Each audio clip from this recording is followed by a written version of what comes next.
Hey guys, मेरा नाम है अंकित और आप लोग देख रहे हो एके वर्स।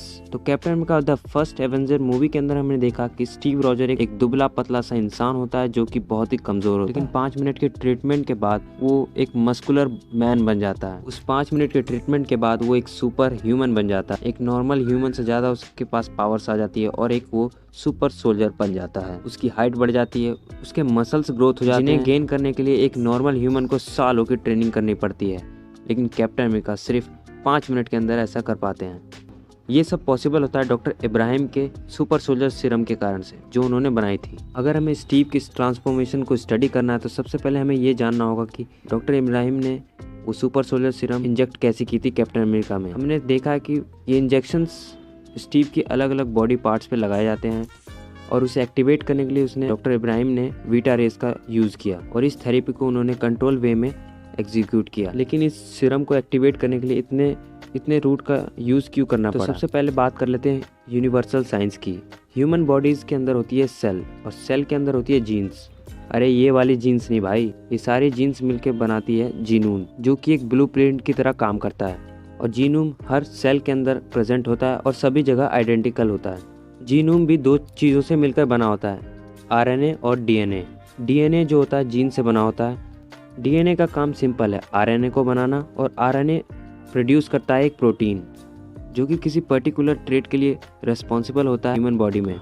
यानी आपके बाल कौन से कलर के होंगे, आपकी आई कौन से कलर की होगी, ये सभी चीज़ें डिपेंड करती है डीएनए और आरएनए और उसके बने प्रोटीन पर।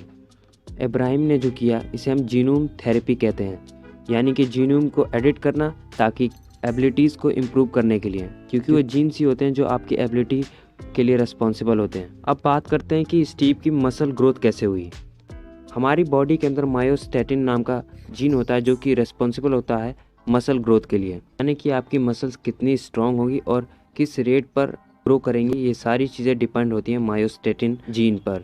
और डॉक्टर इब्राहिम के इस सुपर सोल्जर सीरम ने इस जीन के अंदर मॉडिफिकेशन किया और स्टीव के मसल्स को 200 से भी ज़्यादा % पर ग्रोथ करवा दिया, और इसी वजह से दुबला पतला स्टीव रॉजर मस्कुलर मैन बन जाता है। और बिल्कुल सेम कैसे ACTN3 जीन के साथ मॉडिफाई करने के बाद आपकी एथलीट परफॉर्मेंस बढ़ जाएगी, जो कि आप लोग इस सीन के अंदर देख ही सकते हो। अब बात करते हैं एंड्योरेंस और स्टेमिना कैसे बढ़ाया होगा। ह्यूमन बॉडी में RBC प्रेजेंट होते हैं, यानी रेड ब्लड सेल, जो कि ऑक्सीजन को कैरी करते हैं। इतनी ज़्यादा इनकी कैपेसिटी उतना ही सेलुलर रेस्पिरेशन, यही सेलुलर रेस्पिरेशन रिस्पॉन्सिबल होता है स्टेमिना के लिए। सुपर सोल्जर सीरम ने स्टीव की बॉडी में EPU इंजेक्ट किया है। EPU यानी एरिथ्रोप्रोटीन। EPU ब्लड में ऑक्सीजन की कैपेसिटी को बढ़ा देता है, और जितना ज़्यादा ऑक्सीजन यानी उतना ही सेलुलर रेस्पिरेशन और उतना ही स्टेमिना, और इस टेक्निक को हम ब्लड डोपिन नाम से भी जानते हैं। तो मार्वल की तो यही साइंस है, एक ऐसा सुपर सोल्जर सीरम जो कि एनहेंस करता है एक ह्यूमन एबिलिटी को। तो क्या ये एक्चुअली में बन सकता है सुपर सोल्जर सीरम? तो जीन्स के अंदर हम रियल में भी बदलाव कर सकते हैं, लेकिन इन बदलावों को अगर बारीकी से ना करें, क्योंकि ह्यूमन बॉडीज़ के अंदर कई सारे जीन्स हैं। अगर एक भी जीन्स के अंदर गलत तरीके से मॉडिफिकेशन हुआ तो वो डिजीज़ के अंदर भी कन्वर्ट हो सकता है और आपकी जान भी जा सकती है। वैसे कुछ ड्रग्स जो है रियल लाइफ में भी एग्जिस्ट करते हैं, जिनसे आप अपनी स्ट्रेंथ को बढ़ा सकते हो, लेकिन इसके साइड इफ़ेक्ट बहुत होते हैं। एक सुपर सोल्जर सीरम बनाना अभी तक मुश्किल ही है।